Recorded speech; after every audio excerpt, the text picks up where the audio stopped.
The cemetery was silent, but the sound of crying parents shattered the air, as if something inside them had died forever.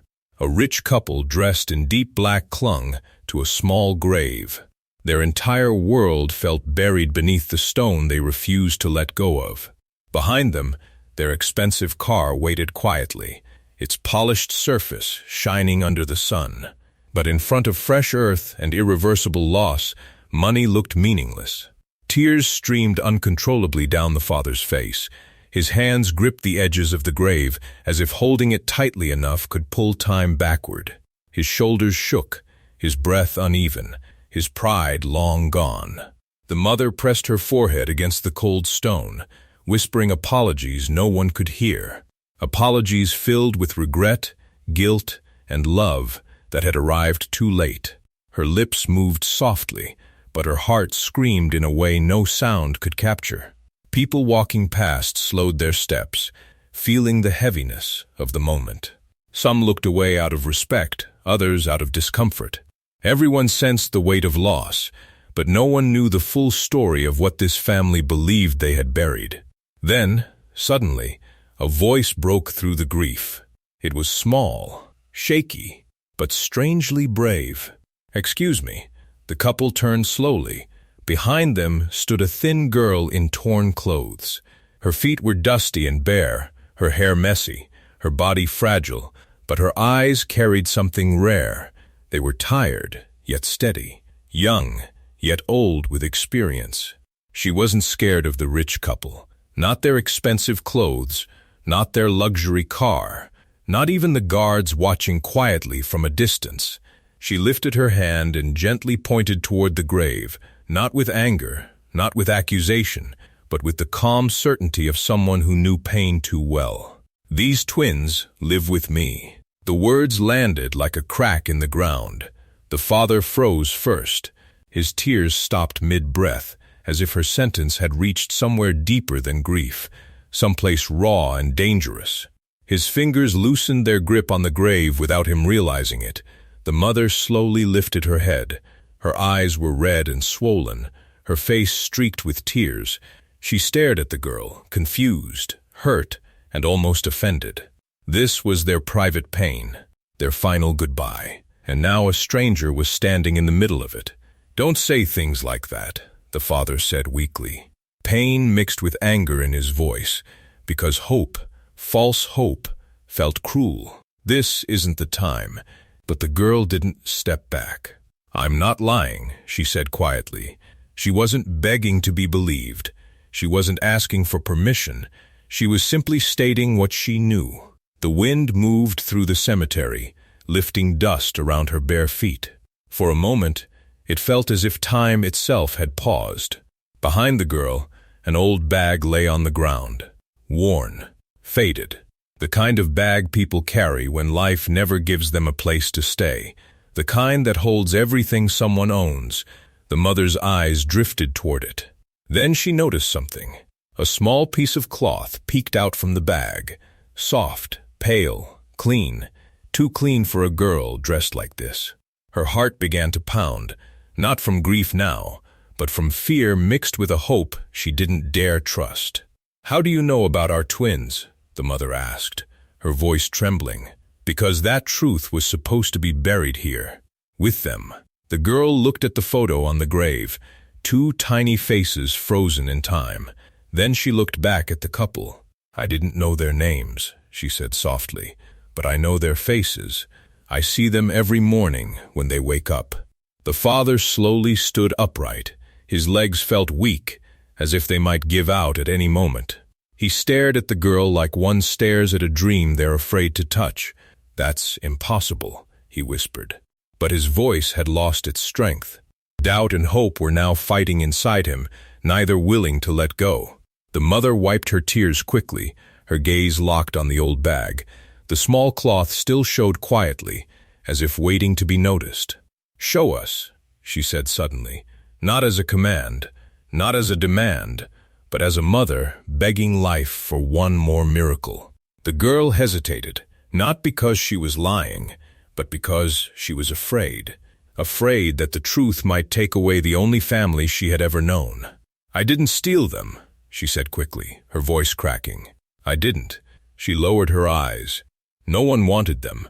Those words weren't spoken loudly, but they carried years of cold nights, hunger, and rejection. The father felt his chest tighten. Something about her pain felt real, too close to his own. With shaking hands, the girl knelt and carefully opened the bag, slowly, gently, like she was protecting something more valuable than gold. Inside was a small baby bottle, worn but clean, and beneath it, 2 tiny socks, folded with a care only love could give. The mother gasped and covered her mouth. Her knees buckled. She had folded those same socks. Before the day everything changed. The grave behind them suddenly felt wrong. "We were told they didn't survive," the mother whispered, collapsing to her knees as memories of that hospital night rushed back like a storm. "We were told they were gone." The father turned his eyes back to the girl, not as a stranger now, but as a doorway to something impossible and fragile. "Where did you find them?" he asked. His voice was softer this time, afraid the answer might change everything forever. The girl swallowed hard, her eyes filled with tears, not because she was ashamed, but because no one had ever asked her story with kindness before. "Behind a clinic," she said slowly, "wrapped in cloth, left where stray dogs look for food." The mother cried louder, guilt cutting through her chest like glass. She imagined her babies alone in the dark, helpless, without protection. I waited. The girl continued quietly. But no one came back. So I took them, because leaving them felt like killing them. The father turned away, covering his face. Relief and horror collided inside him. "How did you feed them?" the mother asked, her voice barely holding together. "I begged for milk," the girl replied simply, "and when I couldn't get it, I drank water so they could drink." Silence fell again. But this time, it wasn't just grief. It was truth. The silence that followed was heavy, thick with truth. The father looked down at his expensive watch, its polished face reflecting the sun, then at the girl's bare, dusty feet. For the first time in his life, the weight of shame pressed harder than grief. All his success, his power, his carefully built world, suddenly felt small beside a child who owned nothing yet had given everything. He stepped forward slowly. With a trembling hand, he removed his coat and gently placed it around the girl's thin shoulders. She froze. Her body stiffened like someone who expected warmth to be taken back at any moment. Kindness was unfamiliar territory. She didn't move, didn't speak, only stood there, breathing shallowly, afraid this moment might vanish if she did anything wrong.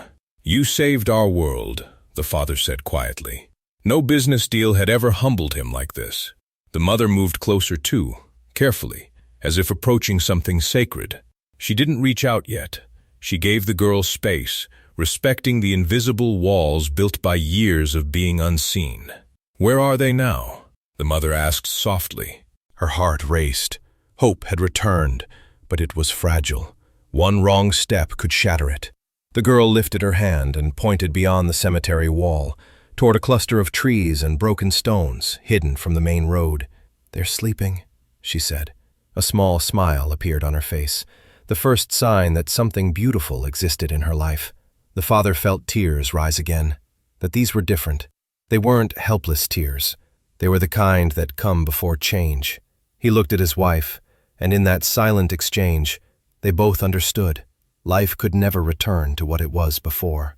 Money had built their house, but this girl's love had protected what mattered most when they were not there. "We're going with you," the mother said gently. "Not as owners," she added, her voice breaking, "but as parents, learning humility for the first time." The girl nodded. She didn't fully understand what those words meant yet, but something in her chest loosened, like a burden shifting for the first time in her life. They walked beyond the cemetery together. Expensive shoes stepped carefully where her bare feet had walked every day. The guards followed at a distance, silent, unsure of their place in a moment money could no longer command.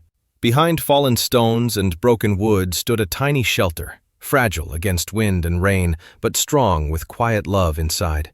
The mother's hands trembled as soft baby sounds drifted out, the most beautiful sounds she had heard in months. The father struggled to breathe properly. Each step forward felt like walking back into a life he had already mourned. Inside the shelter, two small babies slept close together under worn blankets, their tiny chests rising and falling in perfect rhythm. They were real. They were alive. The mother fell to her knees, crying openly, not from grief now, but from relief too powerful for her heart to contain. Her hands hovered in the air, afraid to touch, afraid to wake them, afraid this might still be a dream. The father covered his mouth, tears streaming freely. Miracles don't ask permission before changing everything. The girl stood quietly at the entrance, unsure if she was allowed to come inside. She watched from a distance, her fingers gripping the doorway. Happy endings didn't usually include people like her. The mother turned and saw her. Without hesitation, she opened her arms, not choosing between them, but making space for all three. "You didn't take them from us," she said through tears. "You carried them for us when we couldn't." The girl's lips trembled. She didn't know how to respond. Praise felt strange. Acceptance felt unreal. The father stepped closer, his voice breaking. "From today," he said, "you don't live on the streets anymore. You come home with us." The girl blinked, unsure she had heard correctly. "A home?" she whispered. The mother nodded, tears falling freely. "A real one," she said, "with warmth, with food, with love, and with us." In that broken shelter, a homeless girl gave a billionaire family their children back, and received a family of her own. That day proved something no amount of wealth ever could. Money can buy comfort, it can buy security, it can even buy silence, but it cannot replace love. The richest hearts are not measured by bank accounts, but by what they protect when no one is watching. A girl with nothing gave everything, and those with everything learned what truly mattered, only after losing it. Sometimes the people we call poor are only poor in possessions, but rich in courage, sacrifice, and humanity. Love does not ask for status. It does not ask for blood. It does not ask for permission. It simply shows up and refuses to walk away. The world changes when we stop looking at clothes and start seeing the battles hidden inside people. Those children were not saved by power or privilege. They were saved by a heart that refused to leave them alone in the darkness. And the girl who thought she had no one became the reason a broken family breathed again. Because sometimes angels don't come with wings. They come tired, hungry, and wearing torn shoes. Respect every human you meet. The one you overlook today might be the miracle you need tomorrow. If this story touched your heart, don't walk away. Subscribe to Momentum Stories for powerful, real-life, inspired stories that remind us what humanity truly means. Because sometimes, the stories that change us come from the people we overlook.